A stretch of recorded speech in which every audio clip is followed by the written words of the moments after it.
Der Führer überreicht in seinem Hauptquartier dem General der Waffen-SS, Obergruppenführer Eicke, das Eichenlaub zum Ritterkreuz des Eisernen Kreuzes. SS-Obergruppenführer Eicke wehrte trotz schwerer Verwundung mit seinen Verbänden in einem eingeschlossenen Stützpunkt stärkste Angriffe der Sowjets ab. Oberleutnant Marseille meldet sich im Führerhauptquartier. Der Führer verlieh dem hervorragenden Jagdflieger anlässlich seines 101. Luftsieges als 12. Offizier der deutschen Wehrmacht das Eichenlaub mit Schwertern zum Ritterkreuz des Eisernen Kreuzes. Der 22-jährige Offizier errang seine Erfolge ausschließlich im Kampf mit britischen Gegnern. Der Führer lässt sich von dem tapferen Jagdflieger Einzelheiten von seinem Einsatz in Nordafrika berichten. Oberleutnant Marseille gilt als der gefürchtetste deutsche Jagdflieger in Nordafrika.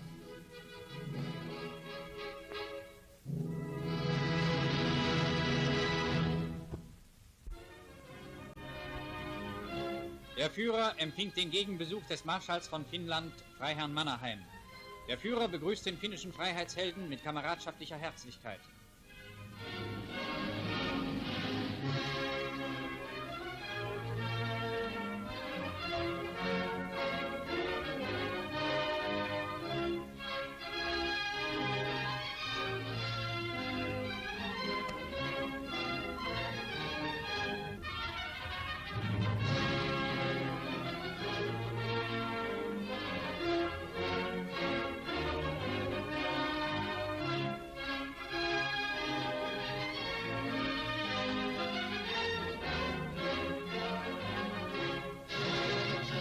Militärische Besprechungen im Führerhauptquartier. Marschall Mannerheim begrüßt Generaloberst Halder, den Chef des Generalstabes des Heeres. General Jodl hält Vortrag über die Lage. Marschall Mannerheim begrüßt Großadmiral Raeder und Reichsführer SS Himmler.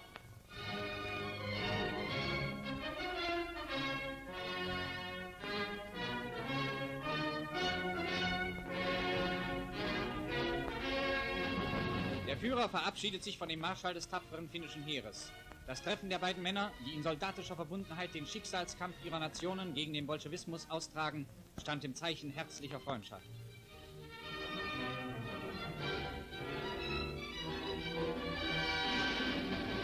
Zum Abschluss seines Besuches war Marschall Mannerheim Gast des Reichsmarschalls Hermann Göring in dessen Hauptquartier.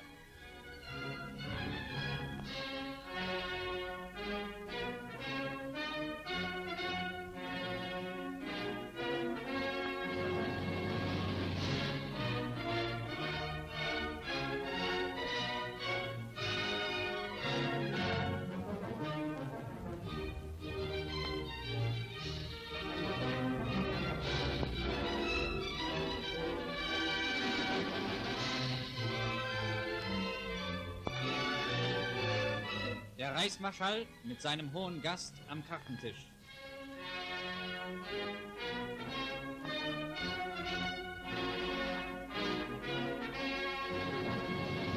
Generaloberst Jeschonek.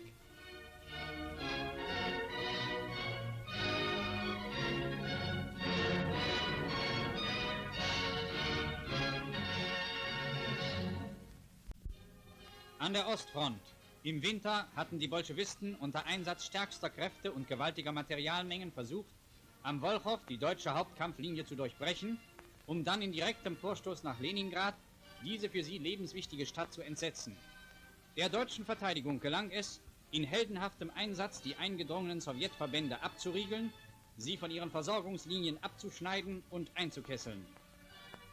Trotz verzweifelter Ausbruchsversuche wurden die Sowjets auf immer engeren Raum zusammengedrängt, in Teilgruppen zerschlagen und schließlich endgültig vernichtet.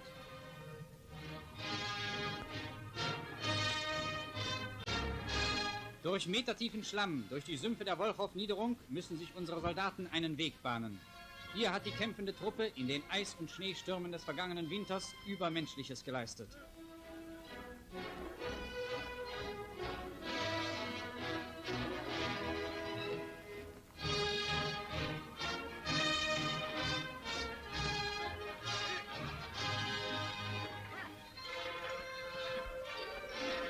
Ersatz und Nachschub wird auf einer Feldbahn in die vorderen Stellungen gebracht.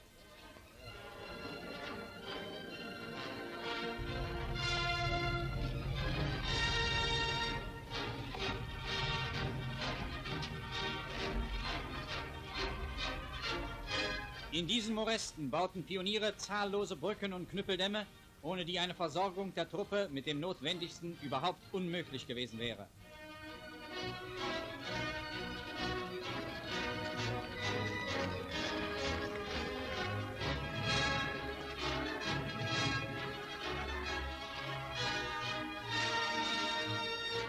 Ein Stützpunkt vor der Hauptkampflinie.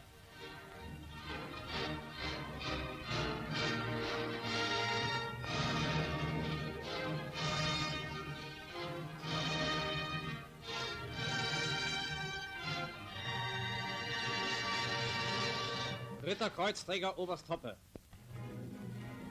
Eine Kompanie der Waffen-SS geht vor. Immer enger wird der Ring um die hier eingekesselte sowjetrussische Stoßarmee.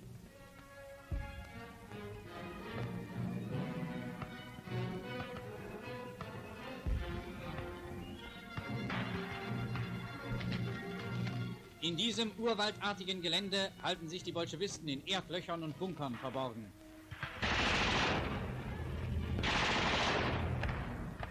Sie werden ausgeräuchert und vernichtet.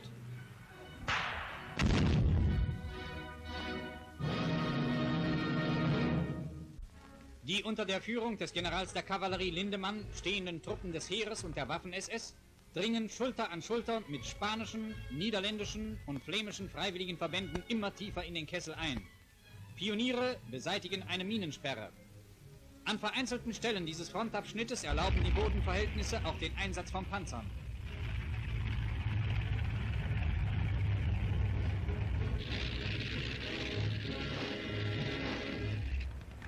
Freiwillige der niederländischen SS-Legion gehen vor. Es gilt, ein von den Bolschewisten besetztes Dorf zu nehmen.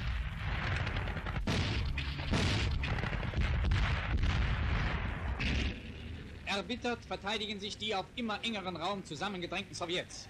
Panzer unterstützen den Angriff der Infanterie. Unaufhaltsam brechen sie durch das dichte Unterholz.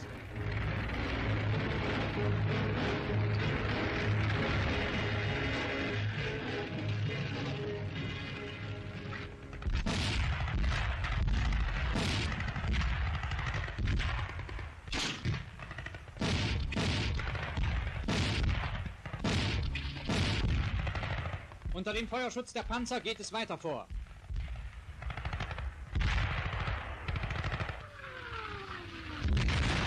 Einschläge der feindlichen Artillerie.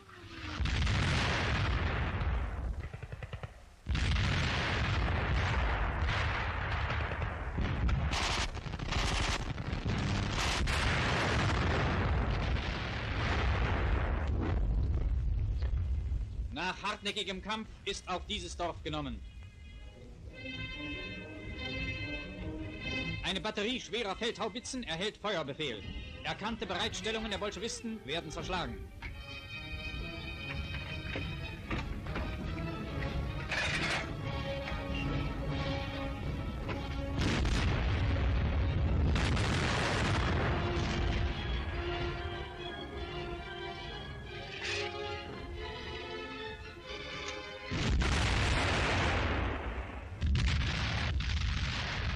Eine kleine Gefechtspause wird schnell genutzt.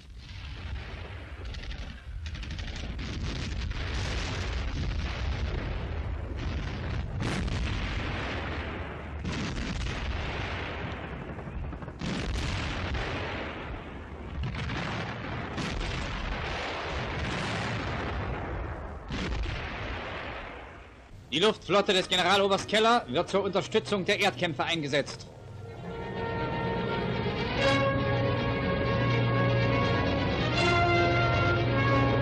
Kampfflugzeuge vom Typ He-111 bekämpfen Befestigungen, Bunker und Artilleriestellungen der eingeschlossenen Bolschewisten. Unter uns der Wolchow.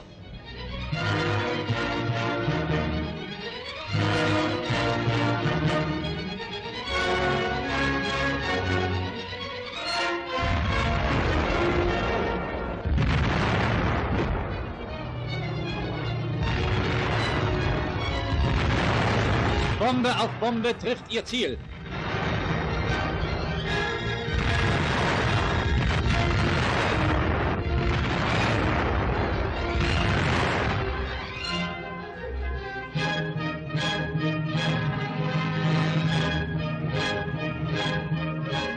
Bazooka greifen ein. Sie zertrümmern eine Bunkerlinie, die unserer Infanterie den Weg sperrt.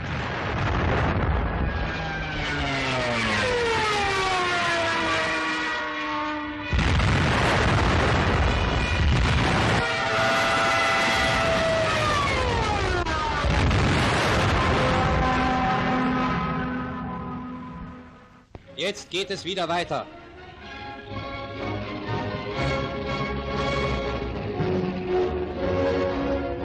Jedes Waldstück muss sorgfältig durchgekämmt werden. Auch hier halten sich die Sowjets noch in Höhlen und Erdlöchern versteckt.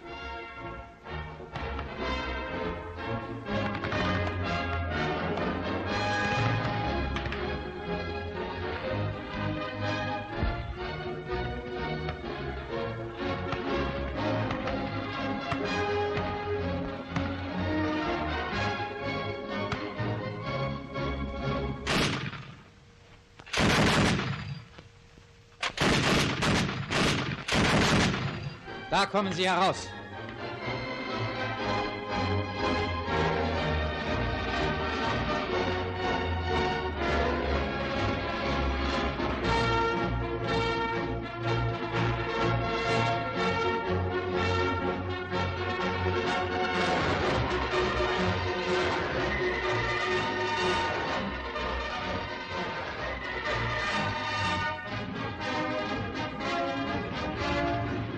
Die eingeschlossene Stoßarmee der Sowjets ist vernichtet.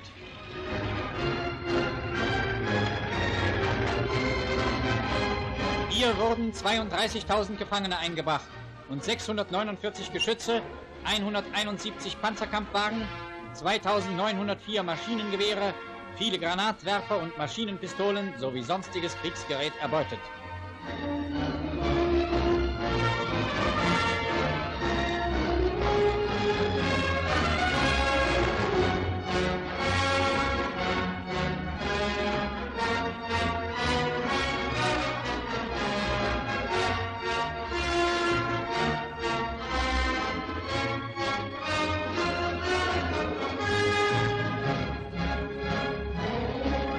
Das ist das Ende der bolschewistischen Wolchow-Armee, die Leningrad befreien und damit eine Wende des Krieges herbeiführen sollte.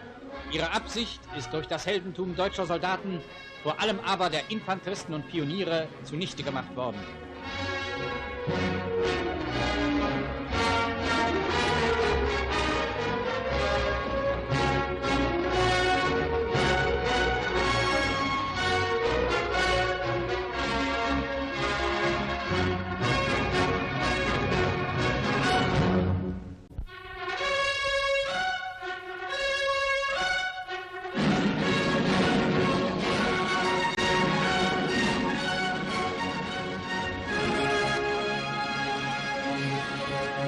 In den frühen Morgenstunden des 28. Juni brechen deutsche und verbündete Truppen in einer Breite von fast 300 Kilometern durch die sowjetischen Linien.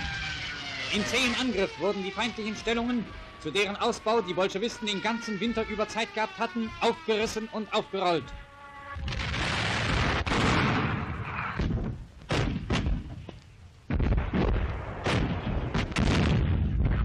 Die Angriffsoperationen finden in einem weiträumigen, welligen Kampfgelände statt, das oft von schwer zugänglichen Wäldern durchsetzt ist.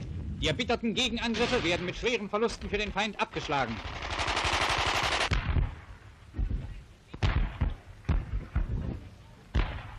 Die ersten sowjetischen Überläufer.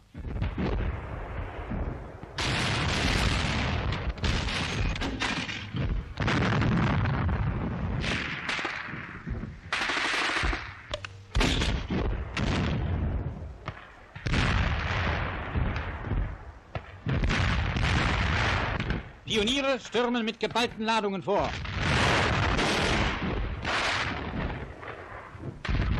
Erstes Verhör gefangener Bolschewisten.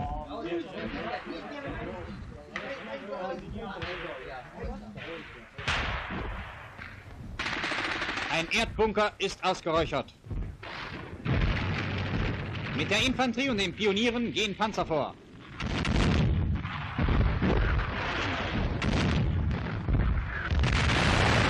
Die Granaten der feindlichen Artillerie schlagen zwischen den vorgehenden Verbänden ein.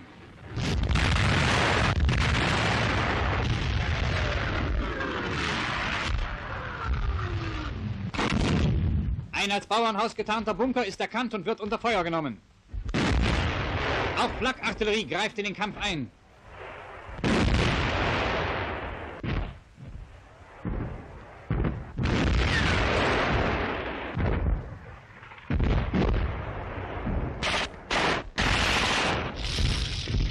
Nach zähem Ringen ist der Widerstand der Bolschewisten auch in diesem Dorf gebrochen.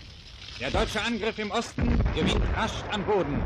Der heldenhafte Ansturm unserer Soldaten wird auch hier den Sieg erzwingen.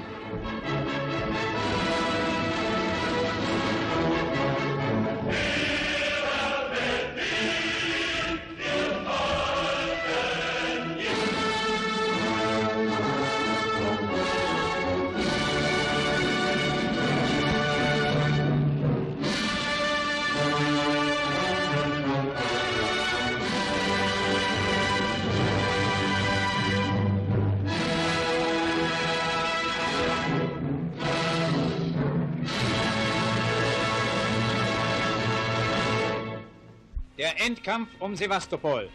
Stuka starten gegen die letzten Forts und Befestigungsanlagen der Sowjets.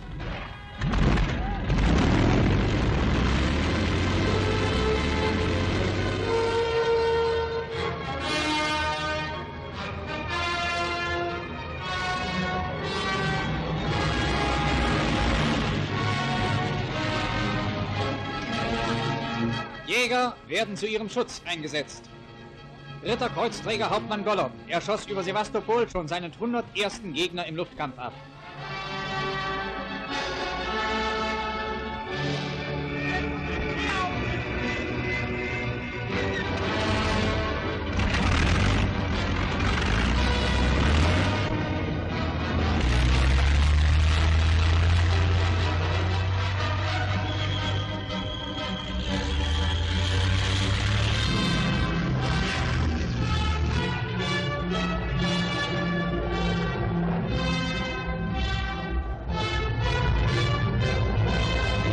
Unter uns Sewastopol. Bomben und Granatrichter bedecken weithin das Gelände. Gewaltige Rauchwolken stehen über den zerstörten militärischen Anlagen. Immer wieder stürzen sich unsere Stuka auf die letzten Widerstandsnester der Sowjets.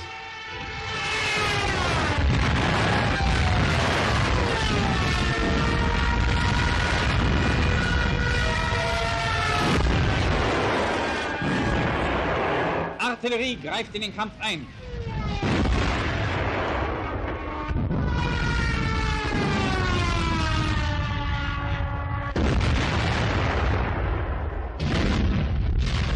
Im Schutze dieses pausenlosen Feuerhagels gehen die deutschen und rumänischen Infanteristen und Pioniere vor.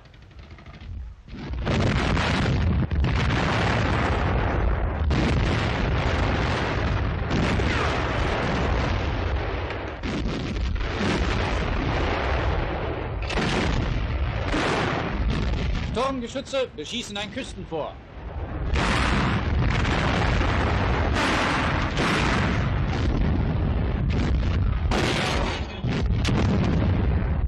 Die Angriffsspitze fordert weitere Stuka-Unterstützung an.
Befehlshaber der Krim-Armee, Generaloberst von Manstein, den der Führer nach dem Fall Sevastopols zum Generalfeldmarschall beförderte, auf den Höhen vor der Stadt.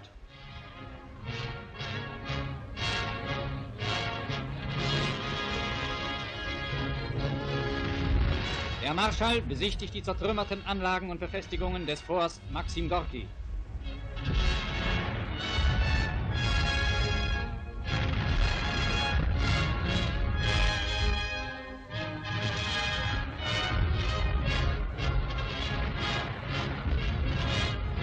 Der Generalfeldmarschall begrüßt die Erstürmer dieses gewaltigen Festungswerkes.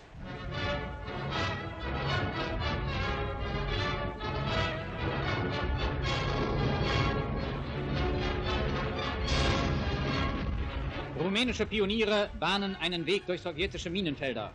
In treuer Waffenbrüderschaft kämpften die rumänischen Soldaten an der Seite ihrer deutschen Kameraden.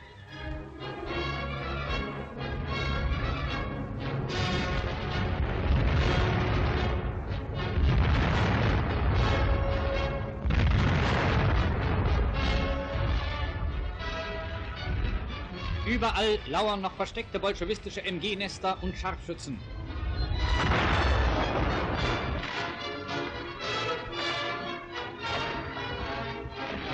In härtesten Einzelkämpfen muss jede Straße genommen werden. Haus um Haus wird genau durchsucht.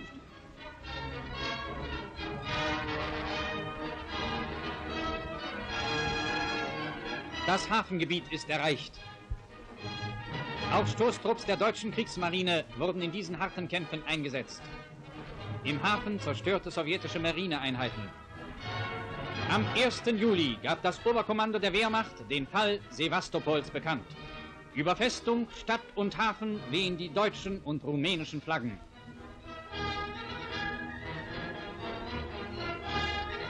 Land- und Seefestung der Welt, die letzte Bastion des Bolschewismus auf der Krim, ist in deutscher Hand. Ein gigantisches Ringen ist beendet. Das ist die Wirkung der neuen schweren Artillerie.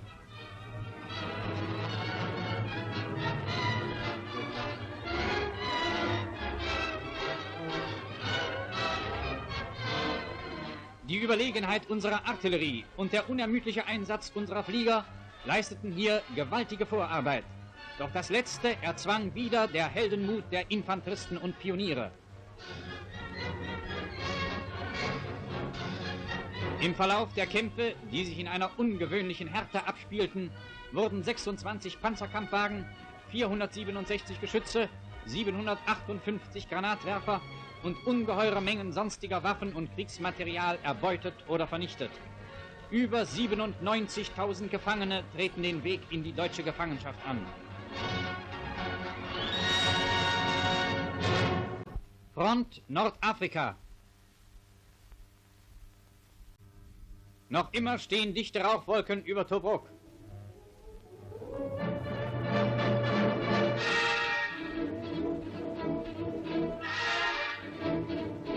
Marschall Rommel besichtigt Stellungen im Hafen der Stadt.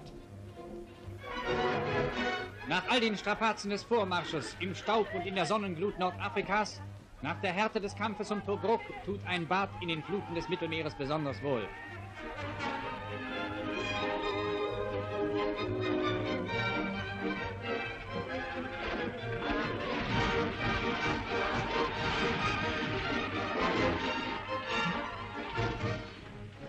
Marschall Rommel verhört gefangene englische Generale.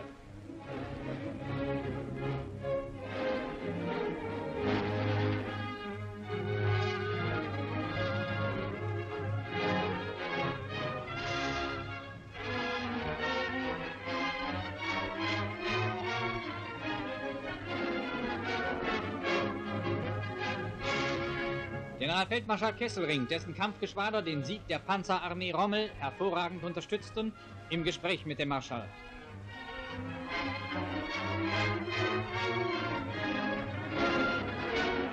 Anhand der Karten werden die weiteren Operationen zur Verfolgung der geschlagenen Briten besprochen. Die Trinkwasserbestände werden ergänzt.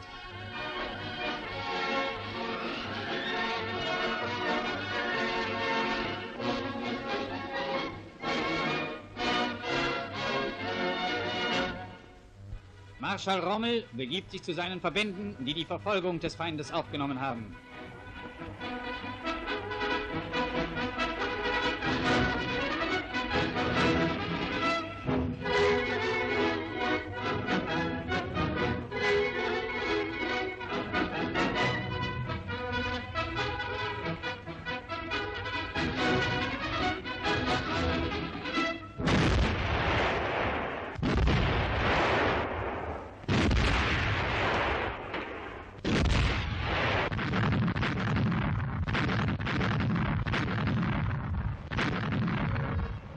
Auch der Widerstand des Feindes an der libysch-ägyptischen Grenze wird gebrochen.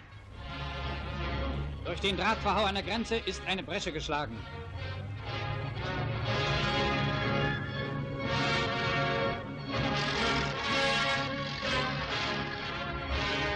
In scharfer Verfolgung des Feindes geht es nach Osten. Die Festungen Capuzzo, Sollum und Halfaya sind genommen. Blick auf Sollum.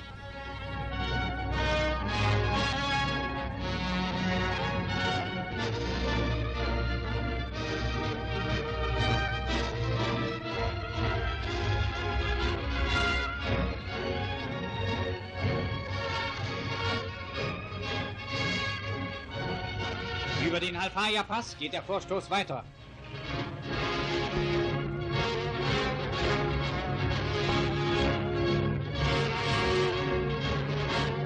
Südlich Marsa Matruh werden die Briten erneut geschlagen und zu weiterem Rückzug gezwungen.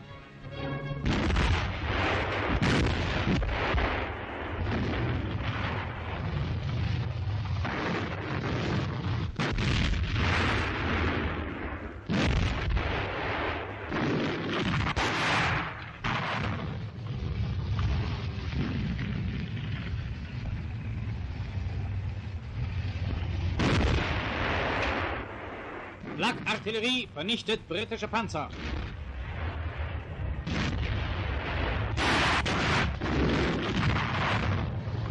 Infanterie und Panzer gehen vor.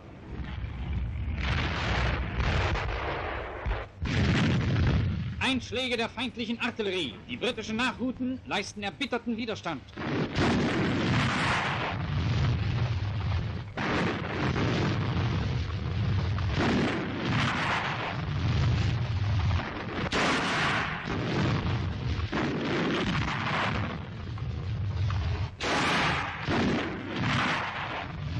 Die deutsch-italienische Panzerarmee durchbricht die feindlichen Hauptstellungen im Raume südostwärts Marsa Matruh und stößt in harten Gefechten bis zur großen Küstenstraße vor.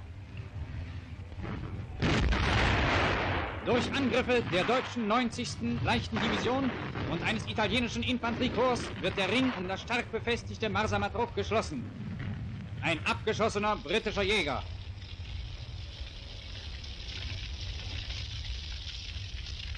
In den Vormittagsstunden des 29. Juni wurde die Festung Marsa Matruh gegen zähen feindlichen Widerstand gestürmt. Marsa Matruh ist die erste große Station der Küstenbahn nach Alexandrien und Ausgangspunkt für die große Wüstenstraße nach Südosten. Sein Flugplatz und sein Wasserwerk unterstreichen seine Wichtigkeit für die weiteren Operationen.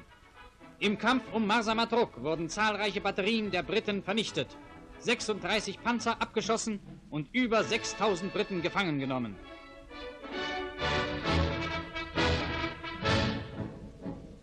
Panzer des Führers, ihr Briten, haut ab! Die sind zu eurer Vernichtung ertappt. Die Fürsten zum Tod und verteufeln sich nicht, an ihnen britische Hochmut zerbricht. Es rasselt die Kämpfe, es rührt der Verbot. Panzer rollen in Afrika vor, Panzer rollen in Afrika vor. Auch hier wieder die farbigen Hilfsvölker der Briten.